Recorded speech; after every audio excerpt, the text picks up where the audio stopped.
These students at the University of Toronto are angry because a so-called men's rights activist was speaking at their college. His words are hate speech, they said. No hate speech on campus!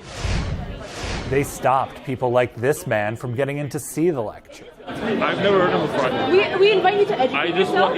So I just wanted to listen to him, but now I can't get in. The boy crisis. The so-called men's rights advocate speaking inside was Warren Farrell. For the first time in U.S. history, boys will have less education than their dads. Farrell is an odd person to call anti-woman. He was actually an early feminist movement leader. Here he is with Gloria Steinem. But as he learned more, he started to disagree with parts of modern feminism. I don't agree with the part of feminism that says men are the oppressors and women are the oppressed. That part of feminism is sick. Men are running the government, they run most companies, they make more money. Our dads and our grandpas, they made sacrifices to make more money, and then the feminist movement turned all of that sacrifice on the part of men against men, and they haven't said, you were discriminated against men in your own way.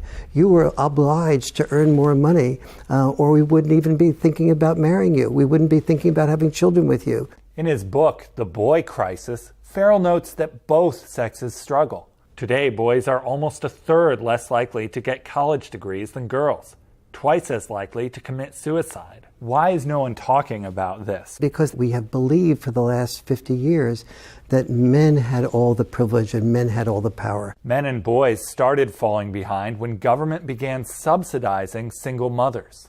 They tear the family apart by giving the money to mothers when fathers are absent and not giving money to mothers when fathers are present. That policy, part of the welfare system created in the 60s, helped lead to more households without fathers.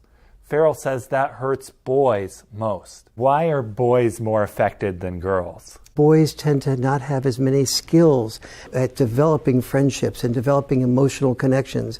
And so when their family connection breaks apart, it affects them more profoundly than it does their sisters. This 1989 CBS interview captured the changing attitudes after welfare programs started. I think I can make it as a single parent. But don't you think you might need help in raising that baby from a man?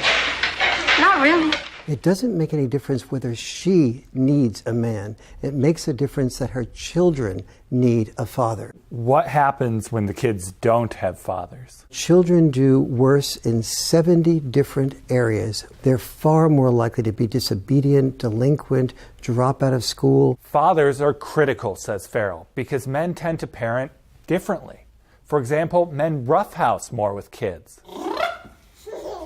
Why is that important? Roughhousing creates so many skill sets.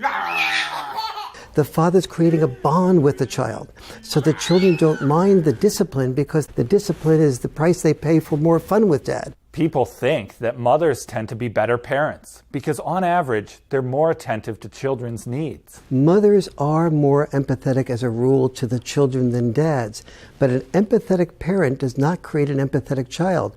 An empathetic parent is someone who's always thinking of the children's needs, which teach the children to always have his or her needs thought of. The empathy is created by the father or the mother requiring the child to think about the father's needs, the mother's needs, their brother's needs. In fact, he says helping children too much is harmful. Dr. Phil covered that in this video clip. Robbie, Mom is rewriting your essay. Why? What is wrong with my essay?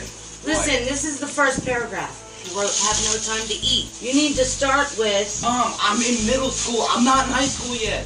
You want me to try. Let me try. Don't do it for me, Mom. I really want to do it myself. Moms are filled with love, and they want to make sure their children do well. So they often do for the children.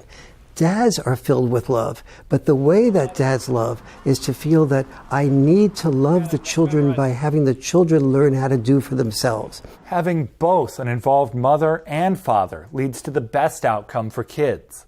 A government summary of studies notes, children who live with their fathers are more likely to have good physical and emotional health, to achieve academically, to avoid drugs, violence, and delinquent behavior. We need men to be involved in the fathering role to a much greater degree than they are and have been. Even when we control, for the amount of money a father and mother earn. Children with dads still do much better. Ready? Jump! Jump! Woo! Jump! Woo!